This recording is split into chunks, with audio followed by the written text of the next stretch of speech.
I am joined down here in the palatial surroundings of Dun Laoghaire Town Hall with Fianna Fail Councillor Cormac Devlin. So, Cormac, welcome to CouncilMatters. Thank you very much, Nick. Cormac, we'll come to it shortly, but you're also the Fianna Fail candidate in the G16 general election as well. Yes, one of two. That's true. Yes. Yeah. Let's start back, Cormac. You're a young man, mid-30s or thereabouts. This is your first foray into national politics. You've got a strong background in particularly in local government. Can I ask you first of all, why Fianna Fáil? Is there a family background in that regard? Yes, well, parents were involved in Fianna Fáil, but for me, I was always interested in current affairs and had a huge interest, obviously, in politics from a very early age. And so therefore, when I was 15, I was looking around at different parties, at the different policies, and probably it was in the blood, but nonetheless, I did look at all political parties, and to me, I found, I suppose, a natural home within Fianna Fáil. Yep. You are what I would call the post-Good Friday Agreement generation. In other words, you've grown up in relatively peaceful times. What does does your generation block that period out, or how does your generation view the period between, say, about 1970 and 95, that 25-year period? Well, for me personally, I'm the youngest of 8 children, so and we actually lived up north, Okay. and so certainly we've very first-hand. My relatives are from the north, so we've very first-hand Rural experience. or urban? Rural. Yeah. Okay. And ultimately, so that's for me personally. However, my generation, I wouldn't say that they're, ignorant to the fact. I think they are well aware of, maybe not as aware as others, but certainly they're aware of the troubles that happened on our island, and it's very important, I think, for our generation not to forget that. But I think, certainly, I've never heard it described as the post-Good Friday generation, but certainly I suppose that is the case. That there are people that probably have never known the border or any of the difficulties that happened, and are only aware of it now through historical accounts. Yeah. Can I then ask you, because my generation lived through it, we have perhaps a somewhat different view, maybe even a jaundiced view. I just wonder, does your generation see that period as something, this is a period we should be really proud of? This was a period, okay, it was a bit awful, but yes, we had to go through this. Or do you think that this was a wasted period? Certainly for the generation that came before you, do you think it was possibly a wasted life in many respects in that regard?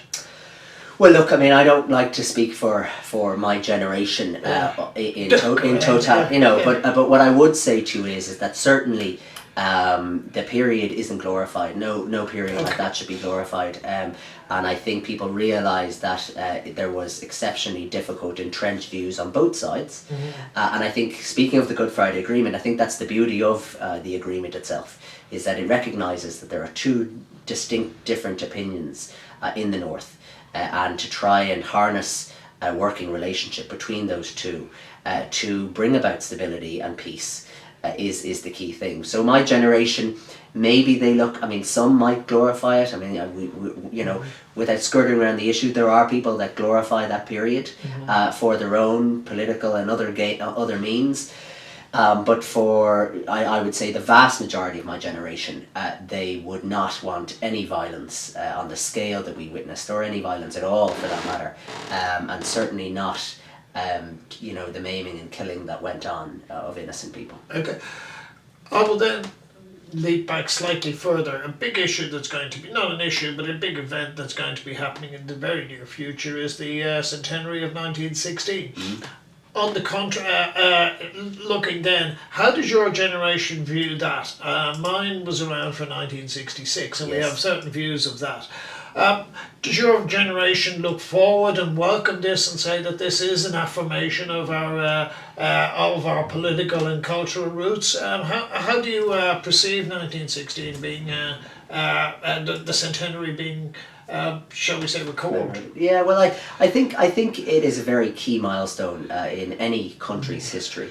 And I would say that my generation, and indeed every generation, who are looking forward to the celebration, and it is a celebration of our state.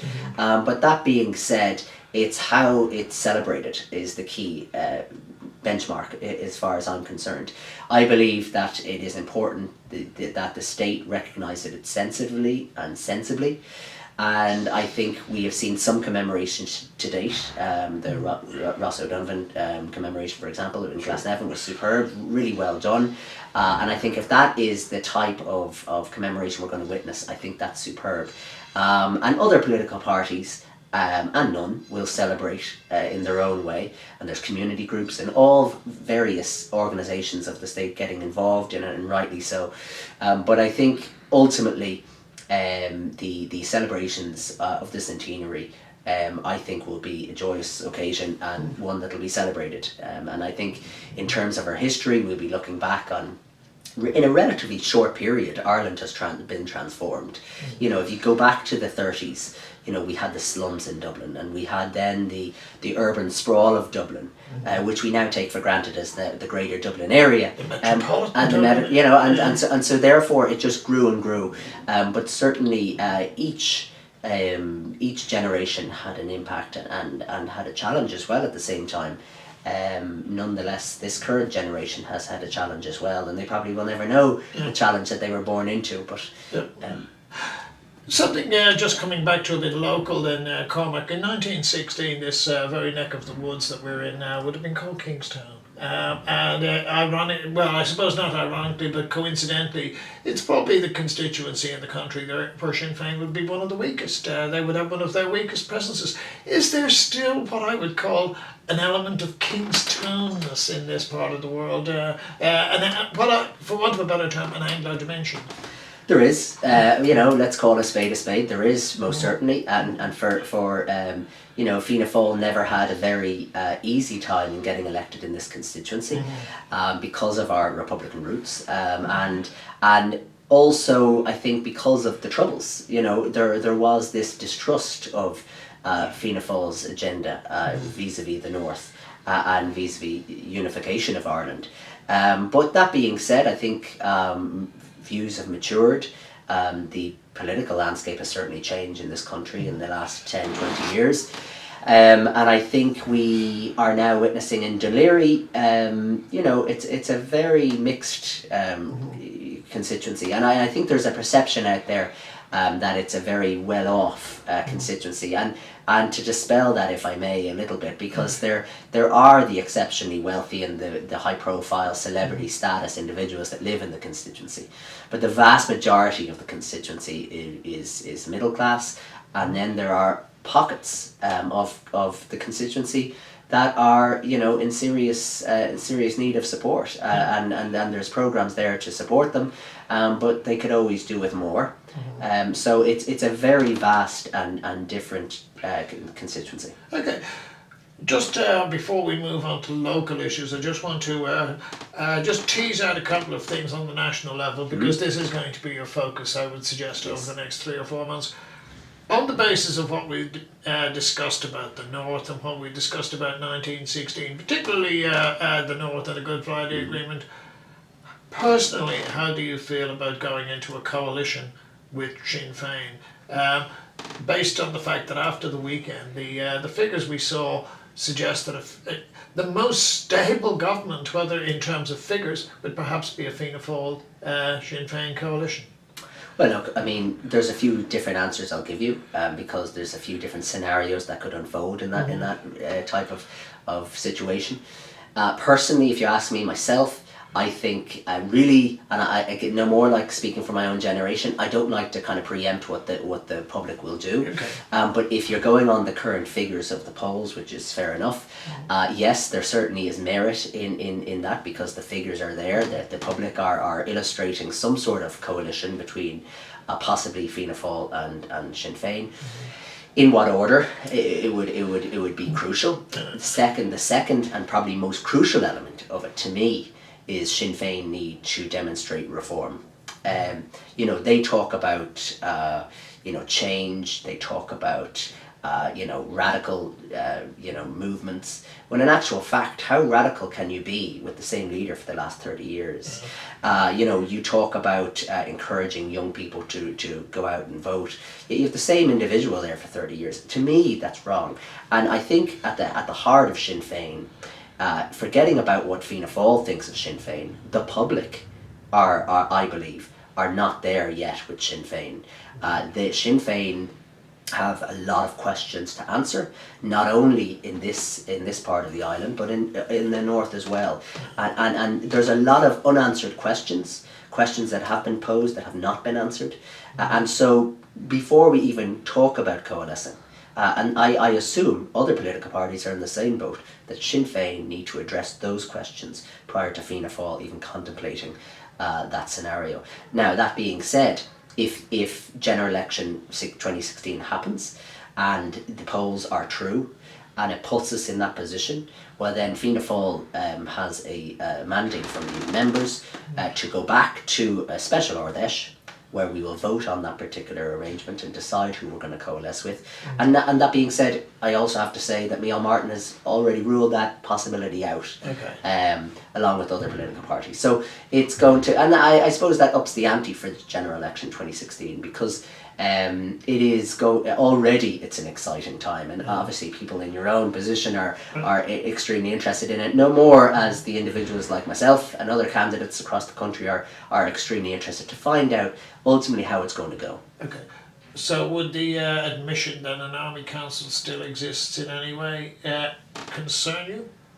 It would concern me, but I mean, I think that is not the main thrust. My concerns don't relate to the last couple of weeks of the media speculation in terms of or any foreign reports vis-a-vis the IRA and everything else. My concerns stem from 30 years ago and right up to today, and links to criminality and all sorts of things are very serious, and indeed they're backers. They're foreign financial backers, quite substantial. They've been somewhat transparent in that it's declared, but I have to question the individuals who, I mean, what's their motive in supporting Sinn Féin? Is it for peaceful means to unification, or is it through any means to unification? And that to me is very serious. Yeah. Let's move on then, Cormac. I mean, when I came down from the train station today, just a quick scan. You got to admit, this looks a prosperous area. Whether it is or not is another matter, but it looks prosperous. And when I was on Vincent Brown myself and saw yourself, I was looking at areas, particularly the one I'm in myself, which is North Bay, and yours, and I was saying, certain elements of these constituencies, probably more so even out here, is that the problems that you've got are largely problems dealing with prosperity as opposed to austerity. In other words, your choices may not have been the same that they were 10 years ago, but they're the sort of problems other people actually wouldn't mind having, like, will the mortgage rate increase, will I get tax breaks, so on and so forth. How do you feel about that? Is that an unfair description, or are people genuinely out here? I would say they're getting by, as opposed to where I used to work in Coolock, and I'm saying people are struggling. I appreciate that.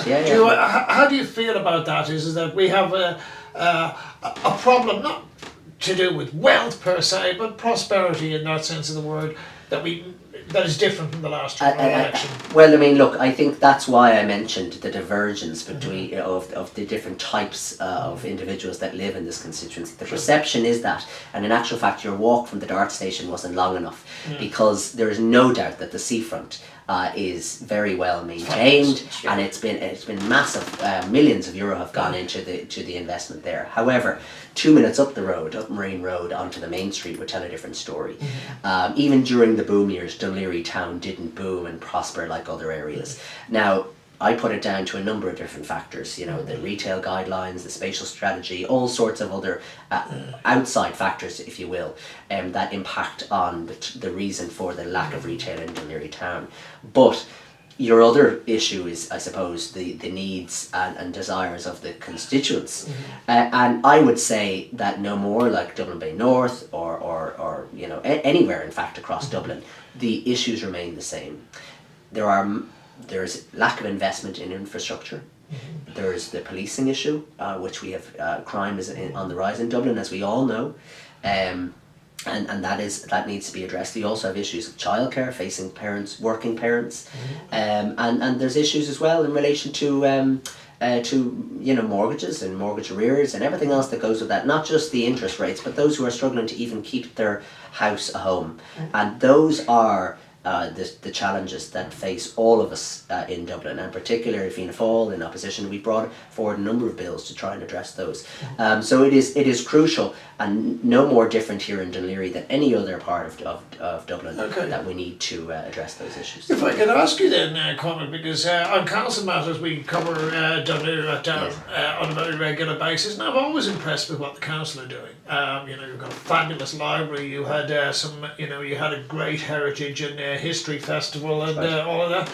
So how come, if you like, the official side of it can do so well, but the private enterprise side of it is not doing great? I mean, is it a cost factor? Is it a strategy factor? Perhaps if you could even think about it as to the degree of what would attract somebody from my part of the world to come over here. And in the last 2 years, there's only one specific event that I came over here for. Maybe it's better marketing required, maybe it's a different way of looking at it. How do you feel about that? Do you feel that Dun Laoghaire somehow or other needs to start attracting more Dubliners to get more robust in that regard? Or well, there's a number of factors. One, I would say, you mentioned the private versus the public realm, as it were. There is no doubt that Dun Laoghaire has done some things exceptionally well. The Festival of World Cultures, for example. Yes, you know, the Marley Park concerts, some controversy surrounding them, but generally exceptionally well run. You know, and other events, Mountains to Sea, and I could go, the list could go on. But if you look at the commercial side, the county itself is doing exceptionally well. You've got Dalkey, Monkstown, Foxrock, all doing very, very well. Small villages. But then you've got the major town, which is Dun Laoghaire town itself. And Dun Laoghaire-Rathdown have worked very closely with the Business Association, the Dun Laoghaire Business Improvements District Group.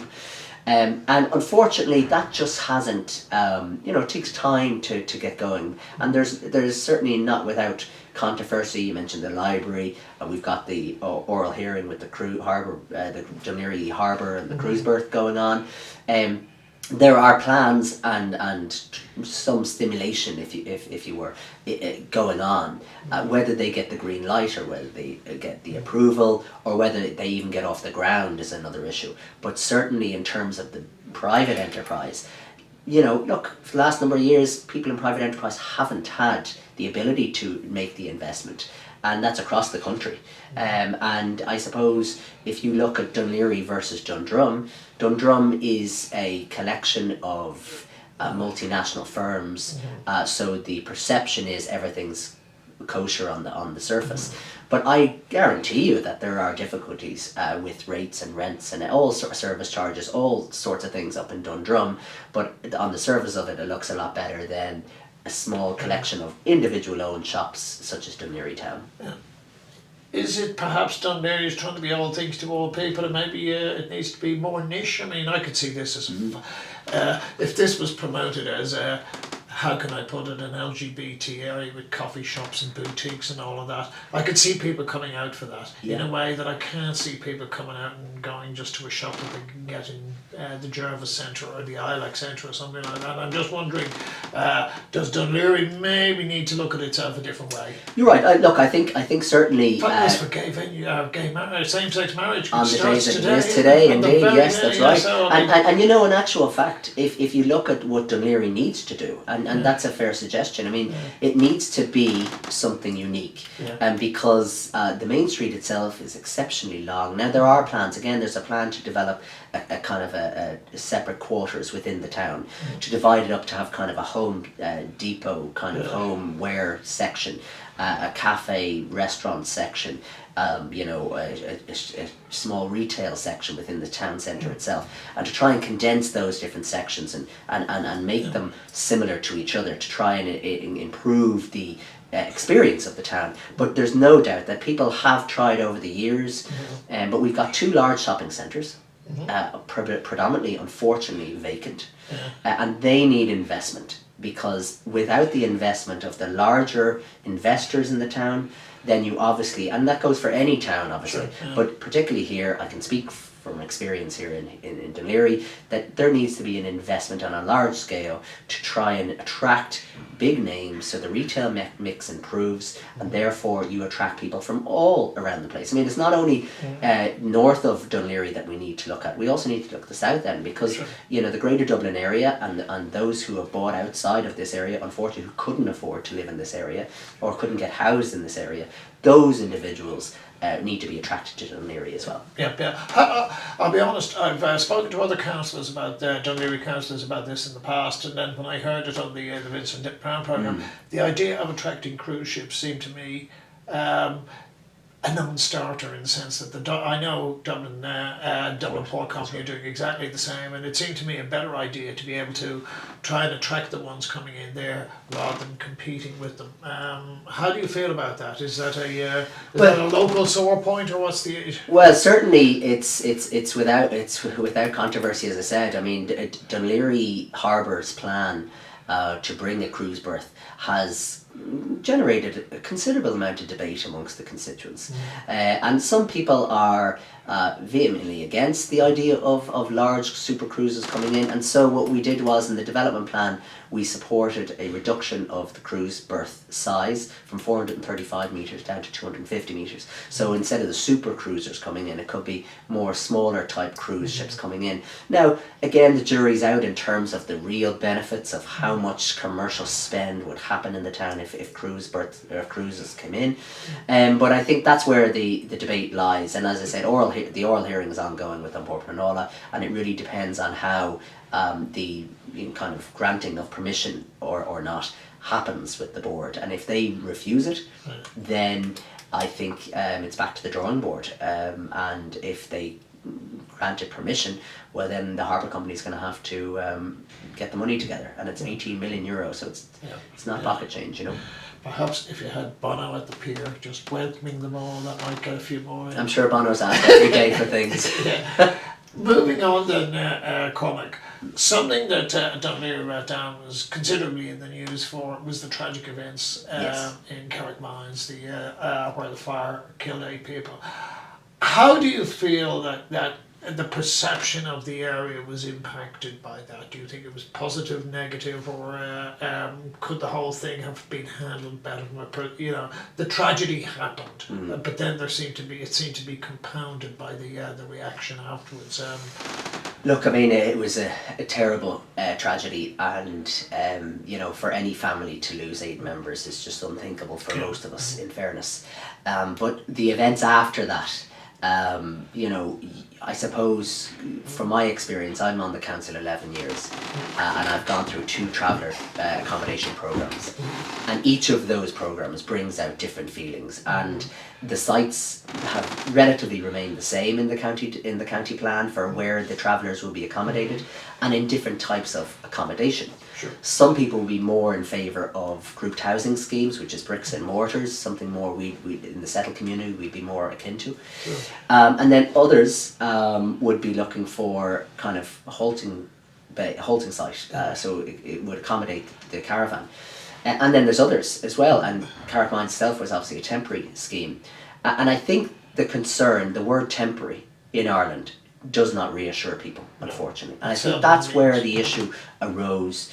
The residents had a grievance with the council that people left at 8 o'clock in the morning, came back at 6 to find JCBs on the road, and that was a point of contention, I suppose, for them.